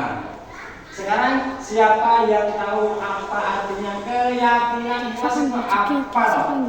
Coba, Pak Ari ingin tahu pendapat kalian, apa kalau keyakinan kelas itu sesuatu yang harus kita apa? Keyakinan kelas itu sesuatu yang harus kita yakini. Di dalam keyakinan kelas nanti ada beberapa nilai-nilai kebaikan yang harus kalian dan Pak Guru ataupun Bu Guru Wali kelas harus dilaksanakan. Coba kita lihat ya apa saja. Oke, silakan membacakan. Anak-anak semua, keyakinan kelas itu definisinya artinya di sini itu adalah sesuatu yang diyakini bersama, yang berasal dari penyatuan pikiran untuk menjadi nilai-nilai kebaikan dan diturunkan di kelas seperti itu. Oke, saya ambil ya. Diyakini bersama, berarti bersama siapa? Kalian dan Bapak Ibu Jadi ini yang membuat tidak Bapak Ibu guru, tapi kita buat bersama dalam satu kelas, itu namanya keyakinan kelas. Terus di dalamnya ada nilai-nilai kebaikan. Bisa menyebutkan nggak nilai-nilai kebaikan? Contohnya apa coba? Ada yang bisa katakan contohnya nilai kebaikan yang kamu tahu saja, nilai kebaikan yang harus dilakukan apa contohnya? Membantu, membantu guru dan teman mungkin ya. Terus apa lagi? Mungkin bersikap baik sama siapa? Maupun sama? Ada lagi? Misalkan dalam pembelajaran, Bapak Ibu guru menerangkan, kira-kira kalian bagaimana? Mendengarkan, memperhatikan, dan itulah nilai-nilai kebaikan yang ada di dalam keyakinan kelas. Kemudian tujuan dari pembuatan keyakinan itu apa saja, Nana? Yang pertama, menumbuhkan rasa tanggung jawab. Nah, kalian harus memiliki rasa tanggung jawab. Kemudian menumbuhkan komunikasi segala arah. Yang ketiga, menciptakan lingkungan belajar yang mendukung, aman, nyaman, dan menyenangkan. Dan yang terakhir, membiasakan budaya disiplin positif seperti itu. Oke, betul sekali ya. Sedangkan di sekolah ada beberapa tujuan di sini. Tanggung jawab. Kenapa kok ini nanti bisa untuk menunjukkan tanggung jawab? Karena kalau kalian sudah menerapkan keyakinan kelas, otomatis akan memiliki sikap tanggung jawab. Misalkan seperti ini, Abi, keyakinan kelas yang sudah dibentuk sepakati, misalkan ya, datang tepat tanpa diingatkan, tanpa diberi arahan pun, Abi akan berangkat tepat waktu, tidak terlambat dan saat. Itulah rasa tanggung jawab sebagai murid untuk belajar di sekolah. Yang kedua, komunikasi segala arah. Kenapa segala arah? Tidak hanya selalu dengan teman, tapi dengan Bapak Ibu guru.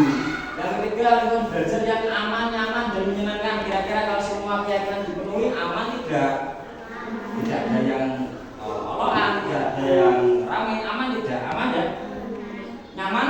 Belajar dengan nyaman? Nyaman. Menyenangkan? Menyenangkan. Belajarnya menjadi menyenangkan. Terakhir, budaya disiplin positif. Disiplin positif. Segala seperti yang kita lakukan itu yang baik-baik. Jadi terbiasa. Misalkan Abi lagi jadi yang lain. Tapi mengerjakan sendiri. Ulangan misalkan ya, tidak mencontek, mengerjakan sendiri. Dia akan terbiasa karena dia mempunyai nilai disiplin positif. Ini yang kita wujudkan kalau kita mempunyai keyakinan. Ya, paham ya? Berikutnya, oh ya, ini keyakinan kelas itu bukan aturan ya. Kalau aturan itu biasanya satu pihak yang membuat Bapak Ibu guru. Tapi kalau keyakinan yang membuat Bapak Ibu guru bersama murid. Oke, silakan. Selanjutnya, baik atau tidak?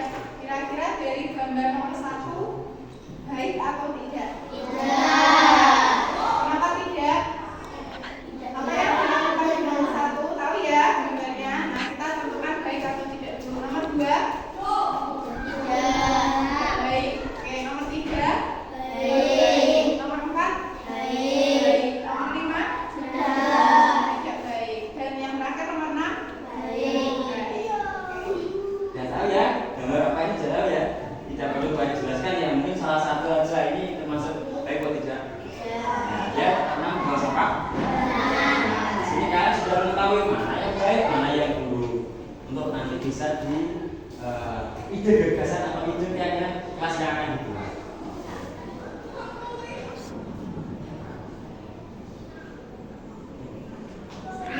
Ada langkah-langkah membuat keyakinan kelas. Bagaimana? Langkah-langkahnya yang pertama, mempersilakan warga sekolah atau murid-murid di sekolah atau kelas untuk bercurah pendapat tentang peraturan yang disepakati di sekolah atau di kelas kita di sini. Kelas berapa? Kelas 4. Kemudian yang kedua, mencatat semua masukan dari kalian para murid atau warga sekolah di papan tulis atau di kertas besar, kertas yang berukuran poster bisa, di mana semua anggota kelas atau warga sekolah bisa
Pak Beri langkah-langkahnya kita mulai ya. Kita hari ini akan membuat rekening kelas bersama dua wali kelas dan juga Hari dan juga kalian. Yang pertama, di sini ada gagasan. Jadi kalian ini menemukan gagasan. Gagasan itu adalah ide. Ide rekening kelas seperti apa? Di kertas ini, namanya kertas post-it. Satu orang mendapat satu kertas. Kalian bisa membuat dua gagasan, dua rekening kelas. Paham? Kan ya? Maka siapkan pulpennya. Dua saja ya. Gitu guys.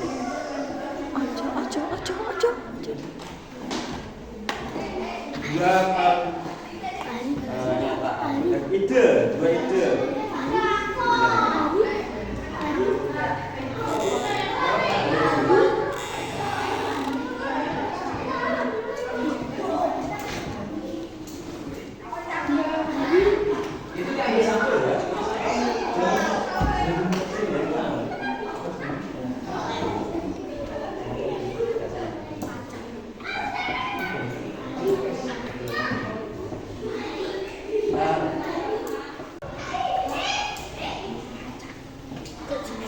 Ini dibuat dua saja ya, satu atau dua saja, dua kayak gini.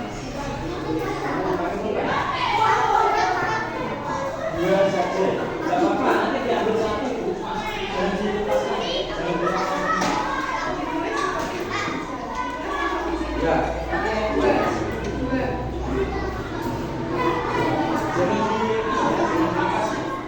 bukan, gini.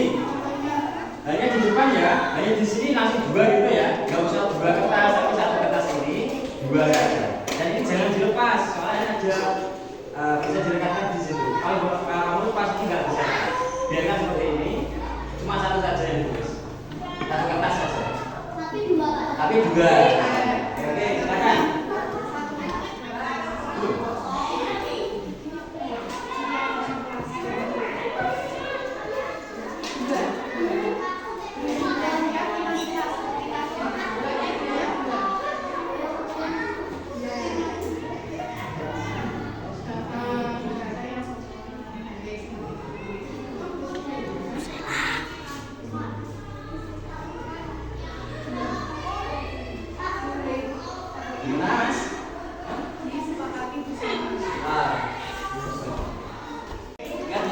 Idemu saja, menurutmu keyakinan apa yang kamu tulis saja di situ. Dua ya, dua keyakinan ditulis. Sudah Mas Habib bisa direkatkan di situ. Sini. Nah, sini maksud sini Mas di. Nah, lepas. Nah. Sini. Direkatkan di sini mana?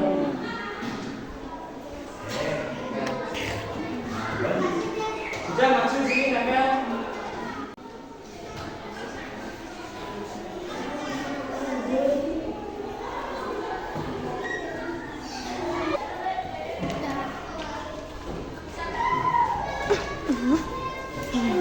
Ditempel di sampingnya ya.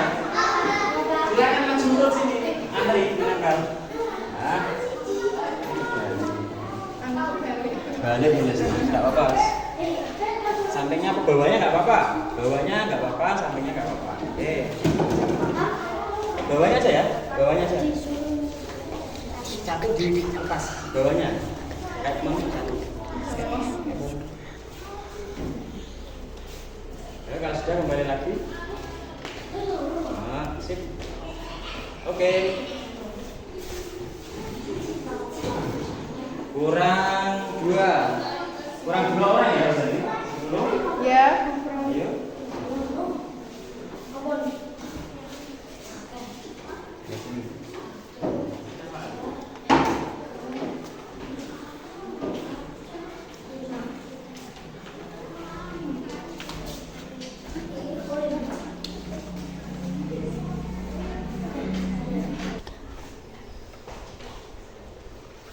Sudah semua? Nah ya, sekarang coba Pak Aldi pengen satu orang yang suaranya keras di sini. Ya, biasa suara keras siapa yang membacakan ini ya? Suara keras saja. Ayo. Suci, silakan maju Pak. Ayo Suci. Ayo Suci. Kita dengarkan bersama ya. Apa pendapat dari teman-teman kalian? Yang pertama yang sebelah sana deh. Yang keras.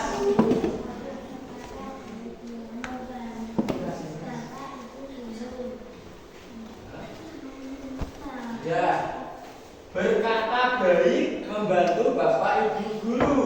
Selanjutnya apa sih? Menghapus papan tulis ya nanti setelah pelajaran. Terus tidak boleh Oke, gantian yang lain. Mas Ara coba sini. Mas Ara yang suaranya keras. Gantian ya, membaca saja sini. Mas Ara. Baca materi yang ini dulu.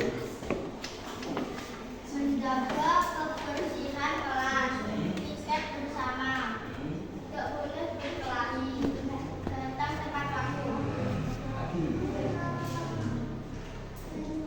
Semua anak tidak boleh saling ejek-ejekan, tidak saling berkelahi satu sama lain. Oke, masih 5 lagi ya gantian. Titik. Sebelah sini.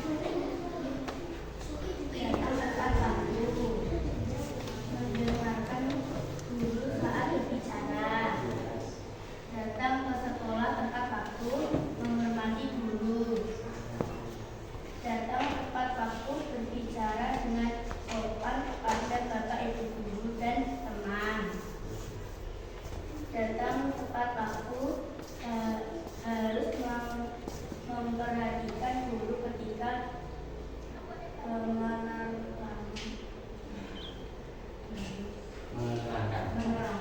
Oke ya, terima kasih Mbak Titi.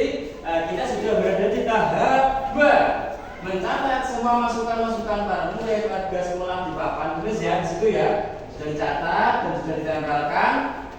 Susunan kalimat tujuh pembentukan teks sekolah, gantilah kalimat-kalimat dalam bentuk negatif menjadi positif. Nah, anak-anak di sini itu ada kalimat mungkin dari teman-teman kalian yang memakai kata negatif. Karena dalam penyampaian kelas tidak boleh menggunakan kata negatif. Kita ubah menggunakan kata positif. Misalkan kata-kata jangan, tidak boleh, dilarang itu diubah. Misalkan Pak Yu punya contoh, jangan berlari-larian di dalam kelas. Kalau kita ubah menjadi seperti apa? Tidak berlari tapi supaya kata jangannya hilang, diubah menjadi berjalanlah ketika di dalam kelas. Jadi tidak berlari seperti itu ya. Jangan diganti kata yang halus. Di sini coba hari Abi maju ke depan. Coba carikan kata-kata temanmu yang memakai kata negatif ya. Coba dicari ya. Ada tidak dari sini? Ada? Tidak. Nah, tidak boleh berkelahi. Coba Mas Abi bisa mengubah atau temannya lain. Tidak boleh berkelahi diubah. Tidak bolehnya biar tidak ada. Kira-kira seperti apa? Tidak boleh berkelahi. Kata lain, kalimat lainnya seperti apa? Tidak boleh berkelahi. Kalimat lainnya seperti berteman. Berteman dan semua teman. Berteman dengan semua teman boleh atau berteman dengan rukun dengan sama teman ya. Berteman dengan rukun sama teman. Nah itu Mas Abi ya. Silakan ini diganti Mas Abi. Yang nomor 2 kamu ganti ini, kamu ganti kamu ganti bawahnya. Nah kata-kata tadi diganti. Terus ada lagi satu dari perempuan mungkin satu orang. Ayo sampai silakan siapa? Nah cari kata negatif lagi. Ini bahasanya harus ini. Ini ada. Ada ya.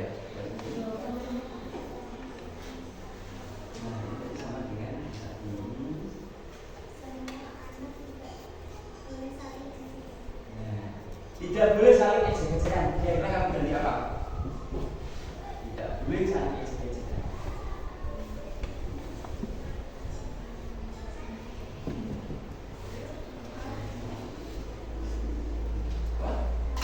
Saling menghormati. Silakan diganti nomor 1 ya.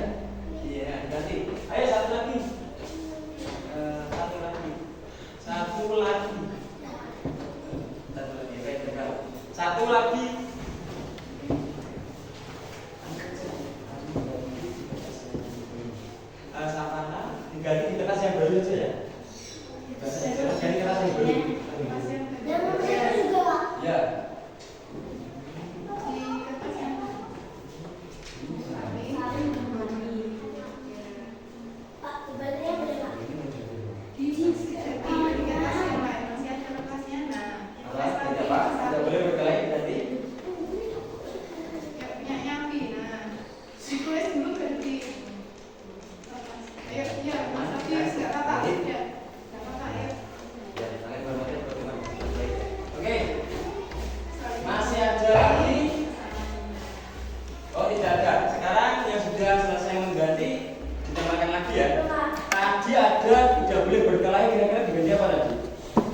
tidak boleh berkelahi berarti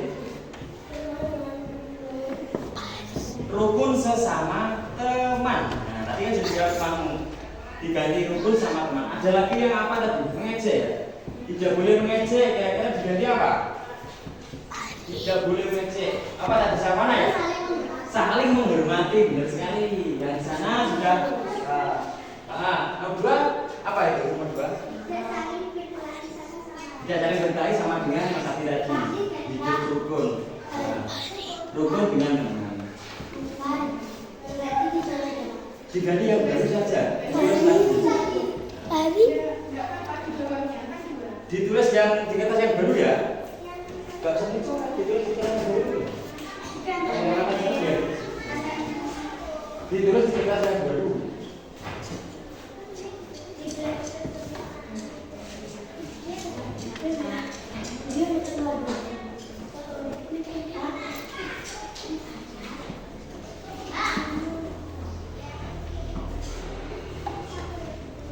Sudah, ayo masih 4 lagi.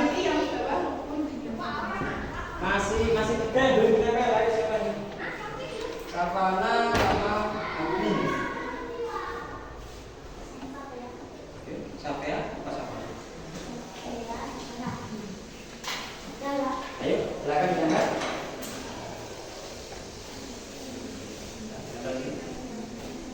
Nah, Savana ya.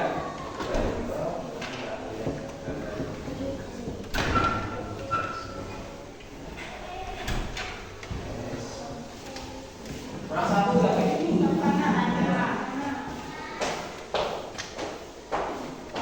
Savana coba sini.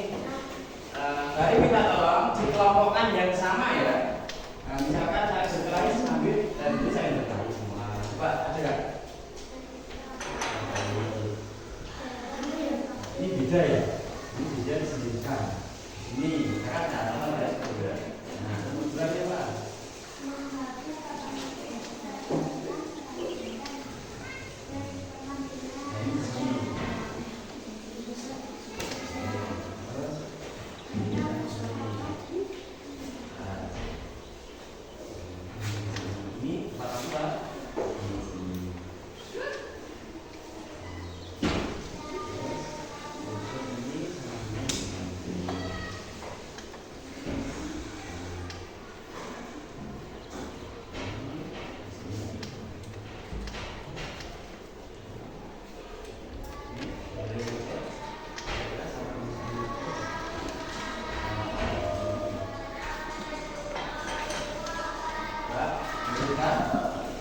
Saling menghargai sama dengan anak atas ini.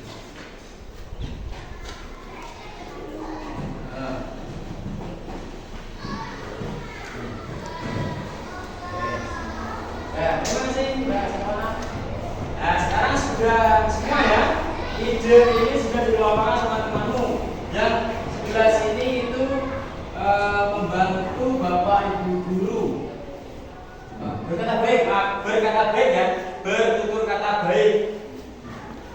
Terus berteman dengan rukun, rukun sesama teman. Ini ada 2 keyakinan, ya, 2 keyakinan ya, 2 keyakinan. Silakan saya minta 2 orang untuk menuliskan keyakinan tersebut.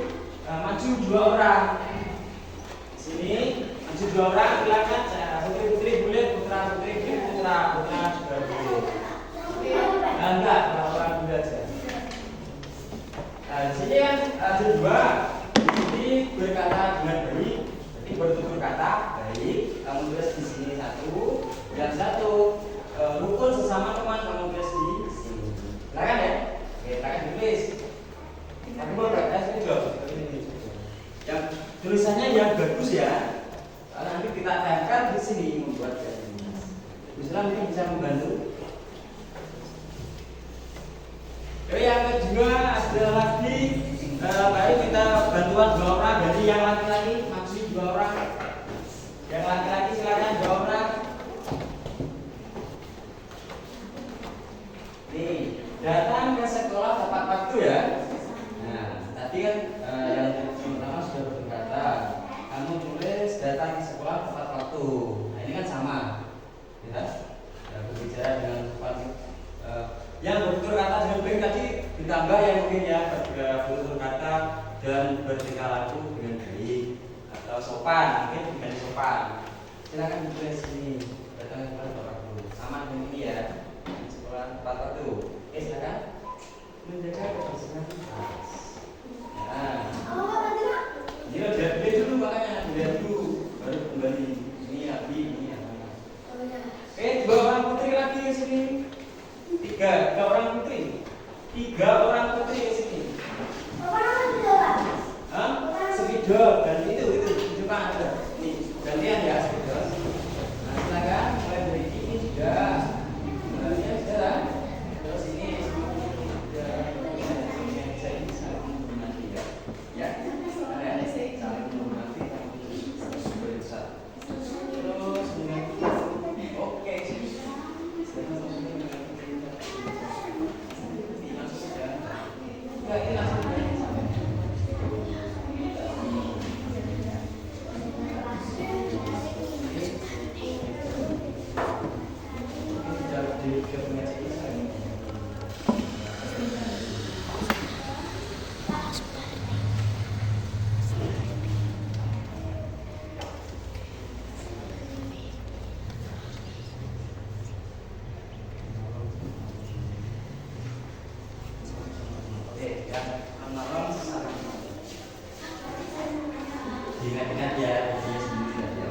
yang sudah boleh ditempel di sana. Yang sudah mau ditempel, mari kasih link ya.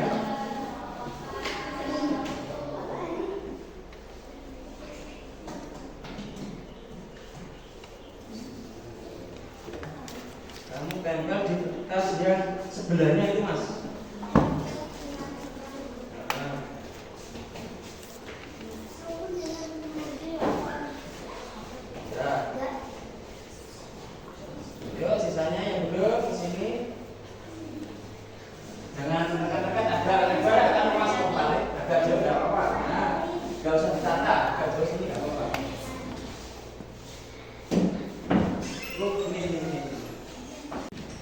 Nah, sekarang kita sudah sampai ke tahap menyusun keyakinan kelas yang sudah kita pilih tadi ya. Dari beberapa teman tadi ada 7.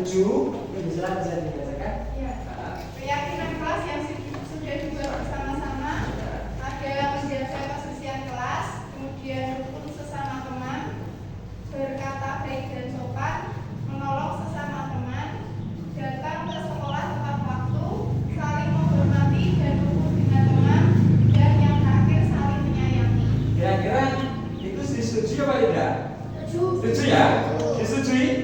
Oke, ada 7 keyakinan kelas 4 yang harus disetujui oleh warga kelas kalian dan Bapak Ibu guru. Setuju ya? Oke, selanjutnya kita tinjau lagi. Apakah tadi ada kata-kata negatif? Yang baru tadi yang sebelah sini, adakah kata negatif? Tidak, itu sudah pas ya, tidak ada kata negatif. Setelah ini Bapak dan Ibu guru minta tolong keyakinan kelas yang sudah jadi ini dipindah tempatan kira-kira di mana? Yang sesuai di mana? Ada tempat di situ di mana? Kalau di sini bagaimana? Di tembok itu boleh ya? Baik, di sini ya? Oke, Mas Adi silakan bantu saya. Mas Sarah atau Mas yang lain? Ini nanti boleh dihias ya, ditambah hiasan. Silakan ditambah hiasan atau biar menarik. Oke ya, jangan lupa kita sering melihat itu biar kita bisa menerapkan disiplin positif ya. Ada nilai kelas loh yang kita sepakati bersama, ya kan? Bukan Pak Hari, bukan Bu Sela, Bu Wali kelas yang membuat, tapi kita semua yang membuat. Tentunya yang menyepakati juga kita semua. Sekarang Pak Hari minta kalian maju ke depan untuk menyetujui dengan tanda tangan. Bisa tanda tangan? Bisa. Ya, tanda tangan ya? Bisa? Bisa. Oke, kita cap jempol aja ya. Cap jempol ya? Iya. Jempol. Sudah, terus Silakan di sana. diberi nama di bawah. Bolpen, merpat. Oke. Terima Terima kasih. Silakan di sana. Ya, nanti ya. boleh bebas ya tempatnya ya. Tidak harus dekat dengan temannya, boleh di mana-mana. Misalnya jangan lupa di Nomor 5. Ini dulu. Sudah, ya boleh kembali ke tempat. Nomor 6. Ya,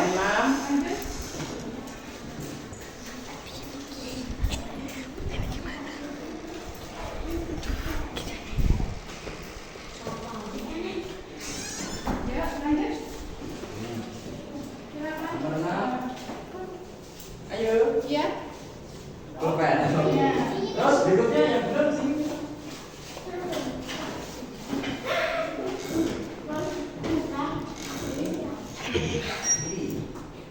Ditulis namanya di bawahnya. Di nama.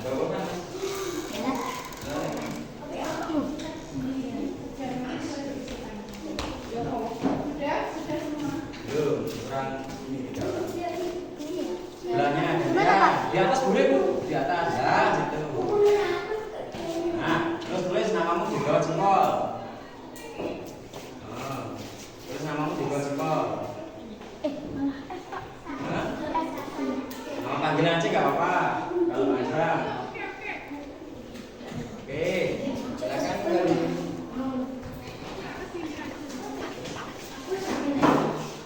Dua. Sudah? Ya, oke. Berikutnya. Ya. Nah, kalian tulis nama dan kelas, kemudian isi nama Nama biasa aja nggak apa-apa. Namanya nggak apa-apa. ya.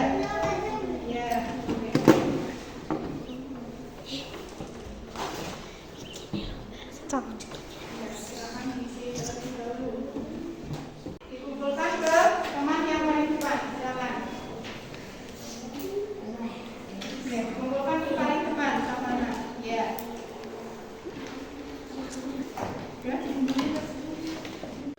Terima kasih anak-anak sudah mengisi umpan balik dalam penyusunan keyakinan kelas hari ini bersama Pak Hari. Kemudian terima kasih Pak Hari atas waktunya yang sudah dibagikan. Hari ini kita bisa membuat keyakinan bersama-sama, ya. Tapi apa? Ingat-ingat ya, tidak